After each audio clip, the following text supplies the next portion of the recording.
o início nessa semana das convocações dos depoimentos na CPMI,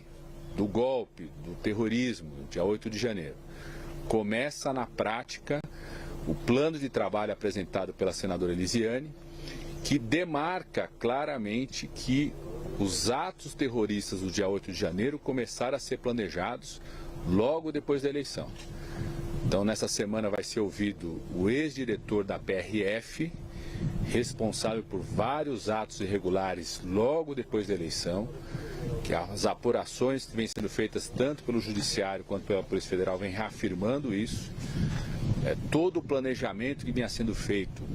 de instabilidade no país, de desestabilizar, de não respeitar o resultado democrático das eleições, teve uma das figuras-chave, o ex-diretor da PRF. Então, a primeira convocação, primeiro que vai ser ouvido, como também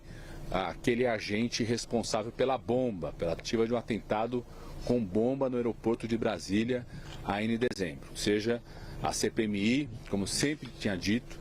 ela ia colocar, enterrar aquela teoria terraplanista de que as principais vítimas dos atos terroristas do dia 8 de janeiro eram os responsáveis por ele. Nós vamos começar essa semana ouvindo todos aqueles que foram responsáveis pelo planejamento, pela organização e mobilização dos atos terroristas do dia 8 de janeiro, que começa esse planejamento logo depois das eleições. Aliás, como já afirmei, a operação da Polícia Federal na semana passada, e as informações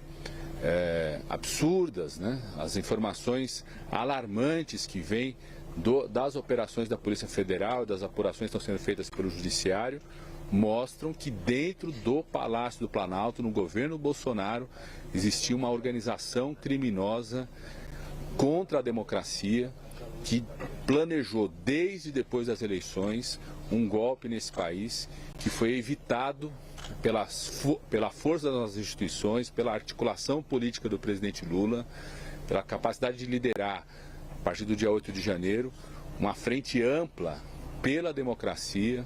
pela capacidade de conseguir, junto com o Congresso Nacional, aprovação em 48 horas depois do dia 8 de janeiro, aprovar a intervenção federal, ou seja, conseguimos estancar um golpe que estava sendo planejado desde o dia das eleições, depois do resultado eleitoral. Então, a CPMI nessa semana começa o seu trabalho e acreditamos que vai contribuir para o trabalho da Polícia Federal e para o trabalho também do Judiciário de apuração dos responsáveis pelo financiamento, pela mobilização e pela organização dos atos terroristas do Rio de Janeiro. Fica cada vez mais claro, seja pelo trabalho da Polícia Federal, seja pelo trabalho do Judiciário e a própria CPMI, que não é uma CPMI do dia 8 de janeiro, é a CPMI do primeiro dia aonde começou a se organizar o golpe de Estado dos atentados terroristas, começaram logo depois das eleições. E essa semana vai ficar evidente tanto o papel e a responsabilidade do responsável pela Polícia Rodoviária Federal do governo Bolsonaro, que não bloqueou estradas, permitiu aquele bloqueio de estradas, a organização dos atos de instabilidade logo depois das eleições, quanto daqueles responsáveis por uma tentativa de ato terrorista da bomba, lá em dezembro ainda. Então, acredito que o trabalho da CPMI vai ter um papel importante também nessa semana.